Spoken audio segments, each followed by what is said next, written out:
আসসালামু আলাইকুম। আমি মোহাম্মদ জাকারিয়া, চিকিৎসক, মোটিভেশন স্পিকার। বিভিন্ন রকম স্বাস্থ্য আলোচনা নিয়ে আসি। আজকেও স্বাস্থ্য বিষয়ে আলোচনা। বন্ধুরা, আপনারা শিশু বাচ্চাদের দিকে লক্ষ্য রাখুন, কারণ আবহাওয়া চেঞ্জের কারণে এখন কিন্তু আপনার টেম্পারেচার ২৮, ২৯ বা ৩১, এখন ফ্যান লাগতেছে।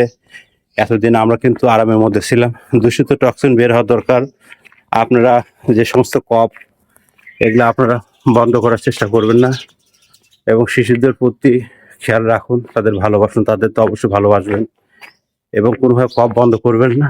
এবং ঠান্ডা লাগলে ডাক্তারের পরামর্শ অনুযায়ী ওষুধপত্র খাবেন। তারপরে যদি কোনো এরকম পরামর্শ না পান, সেক্ষেত্রে আপনাদের বলবো যে ফেক্সোফেনাডিন অথবা আপনার ডিসলর্ডাডিন সিরাপ এই ধরনের বয়স অনুযায়ী খাওয়াতে পারেন। আর আমাদের সরাসরি চ্যানেলে ঢুকবেন, ওখানে ঢুকলে বিভিন্ন স্বাস্থ্য নিয়ে অনেক ধরনের টিপস আর অনেক ধরনের আলোচনা আছে। তো বন্ধুরা, ভালো থাকবেন, সুস্থ থাকবেন, এবং বিরাজ মেডিকেলটা আপনারা শেয়ার করবেন, সাবস্ক্রাইব করবেন, এবং আমাদের পেজটা ফলো দিবেন। সবাইকে থ্যাংক ইউ, সবাইকে ধন্যবাদ।